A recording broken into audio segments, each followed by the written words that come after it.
Hai, Assalamualaikum, welcome to Paradisi Channel, Be Better From a Channel.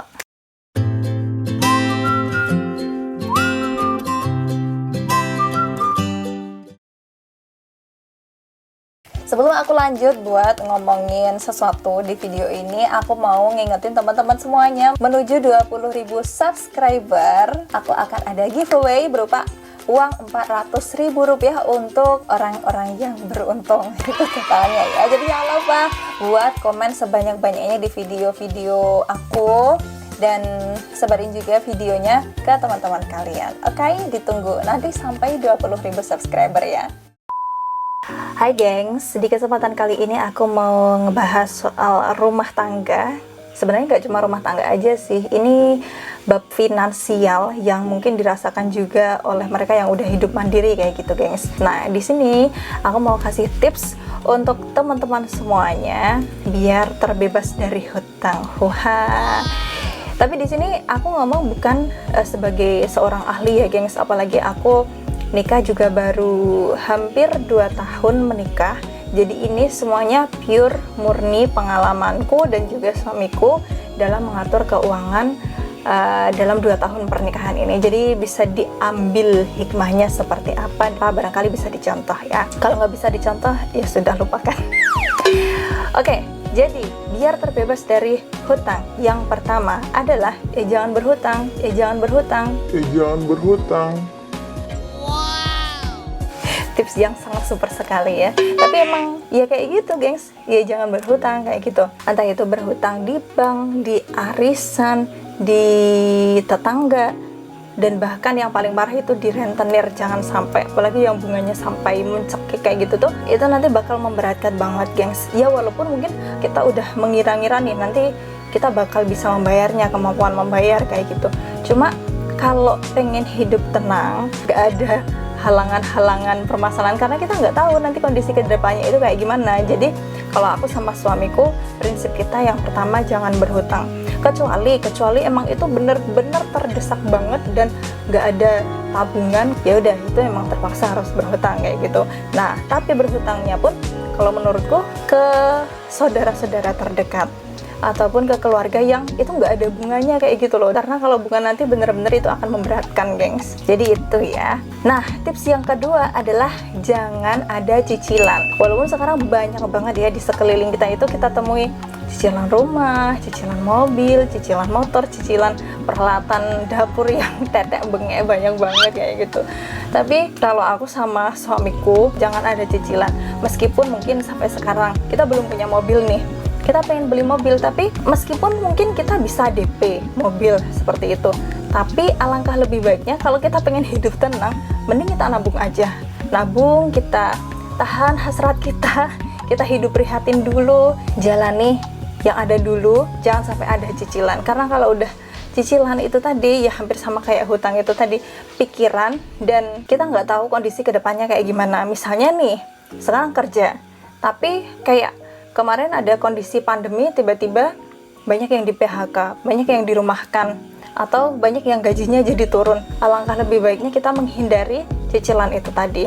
Dan kalau aku dari suamiku juga, kita pengen menerapkan ajaran agama dengan baik, termasuk menghindari riba. Kalau di agama kita kan riba itu dosa, termasuk dosa yang besar. Jadi kita pengen menghindari itu. Kalau aku milih cari aman aja.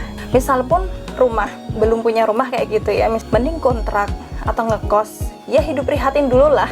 Ngekos kan paling nggak mahal-mahal banget. Kalau kos yang kamar kecil ya emang nggak enak, cuma ya gimana, maksudnya mending nabung dulu. Nabung, kalau udah nanti bisa beli tanah, nanti baru bisa beli rumah, dan seterusnya. Yang ketiga, jangan menuruti gengsi. Ini pesan dari orang tuaku sebelum masuk ke pernikahan. Kalau dalam kehidupan rumah tangga, untuk hal-hal umum, untuk kebutuhan rumah tangga itu tuh sebenarnya biayanya nggak besar, yang besar itu adalah gengsinya kayak gitu loh.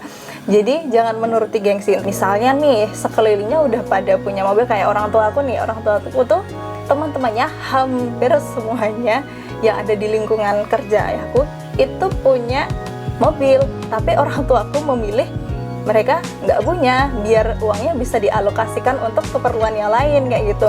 Dan memang orang tua aku yang mengejar gengsi kayak gitu. Selain itu juga misalnya di kanan kiri kita nih udah pada punya rumah mewah, kok rumah kita masih kecil, ya nggak apa-apa, yang penting masih bisa ditempati kan. Pokoknya ya hidup sederhana aja lah. Termasuk juga misal beli tas atau sepatu yang harus merek branded kayak gitu nggak perlu. Ya kalau misalnya punya uang yang cukup, yang berlebih, ya nggak masalah sih. Cuma kalau kita termasuk yang mungkin gajinya atau penghasilannya pas-pasan, itu ya nggak usah dibeli. Nah, termasuk juga soal pakaian yang harus stylish, apalagi kalau misalnya kita sering lihat yang selebgram lah atau yang foto-foto bagus kayak gitu. Wah, pakaiannya gonta-ganti kayak gitu ya, harus disesuaikan dengan matchingnya kayak gimana. Kalau teman-teman tahu pakaianku itu aja yang di YouTube, nggak ganti-ganti, ya ganti sih, maksudnya nggak yang banyak beraneka ragam, karena ya udah kita seperlunya aja gitu loh, nggak usah menuruti gengsi. Terus yang keempat adalah sesuaikan kebutuhan dan juga kemampuan. Ini misalnya ingin kuliah, tapi dia tidak memiliki cukup biaya untuk kuliah itu. Nah, sebenarnya kalau aku pribadi sih seperti itu mendukung ya, maksudnya untuk pendidikan itu bagus. Tapi kita juga harus melihat kondisi yang sedang ada itu, yang sedang terjadi itu seperti apa. Kalau memang misal kondisi orang tuanya atau kondisi dia yang perekonomiannya itu belum memungkinkan untuk kuliah, ya jangan dulu, ditahan dulu, mungkin bisa kerja dulu beberapa tahun, mengumpulkan uang untuk nantinya biaya kuliah. Atau kalau enggak, misal kerja part-time, yang part-time-nya itu memang nanti bisa mencukupi untuk kebutuhan kuliah. Atau kalau enggak, cari beasiswa yang benar-benar full mengcover biaya kuliah. Begitu juga dengan masalah yang lain, misalnya masalah beli mobil atau beli rumah kayak gitu. Nah, itu sesuai kemampuan aja gitu, gengs. Kalau memangnya itu memang benar-benar butuh banget, ya nabung dulu. Tapi kalau enggak, ya ditahan dulu. Kayak gitulah intinya, menahan ya. Terus yang kelima adalah tabungan minimal 6 kali gaji. Ini sebenarnya nggak mutlak 6 kali gaji juga sih, bisa disesuaikan, lebih banyak juga lebih baik. Tapi ini perkiraanku, sama aku juga pernah mendengar, aku lupa dari mana, tapi pokoknya ketika kita udah mempunyai tabungan sebanyak 6 kali gaji, misalnya nih gajinya 2 juta per bulan, 2 juta kali 6 berarti 12, minimal kita punya tabungan 12 juta. Atau misalnya pengeluaran per bulan itu rata-rata 1 juta, kalikan 6 berarti 6 juta. Nah, minimal kita punya tabungan 6 juta itu, baru nanti kita bisa membeli peralatan-peralatan yang mungkin kita pengen kayak gitu. Misalnya kita udah punya tabungan 6 juta atau 12 juta, pokoknya nominal tertentu. Nah, ketika kita misal pengen beli sesuatu yang agak misalnya beli handphone, karena handphonenya udah terlalu jadul, udah terlalu penuh memorinya, nggak bisa diapa-apain lagi. Misalnya handphone katakanlah harga 2 juta atau 3 juta, berarti harus di atas target nominal itu tadi. Misalnya target kita 12 juta, punya tabungan 12 juta, berarti kalau 3 juta di atas 12 juta berarti minimal kita punya tabungan 15 juta, baru bisa kita ambil untuk beli handphone yang 3 juta itu tadi. Jadi harus disisakan minimal 6 kali gaji.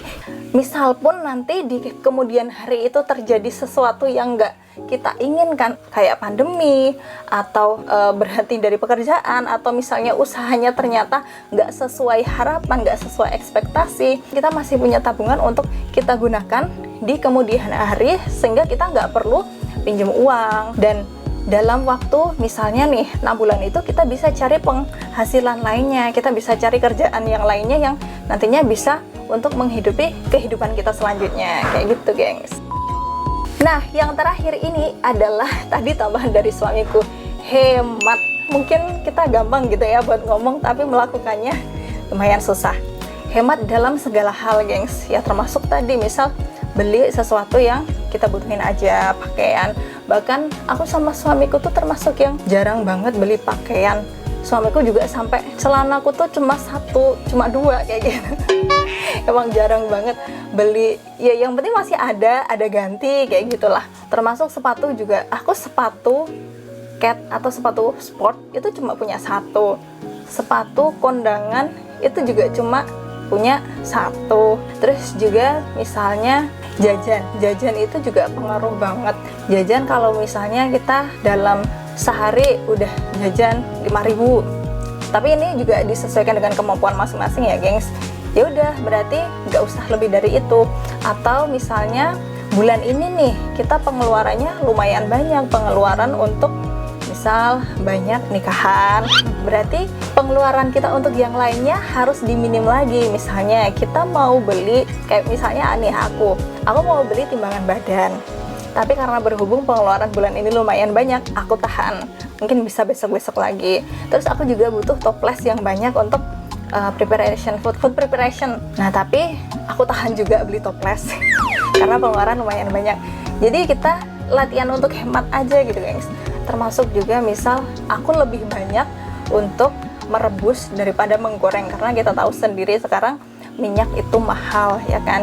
Jadi aku lebih banyak merebus, dan misal pun menggoreng itu aku lebih ke oseng atau tumis.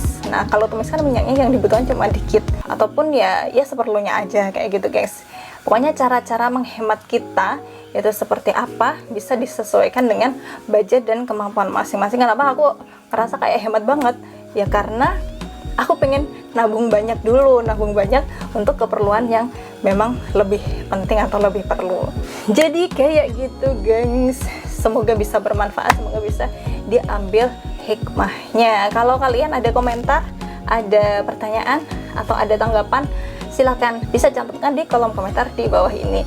And see you in the next video. Dadah. Wassalamualaikum warahmatullahi wabarakatuh.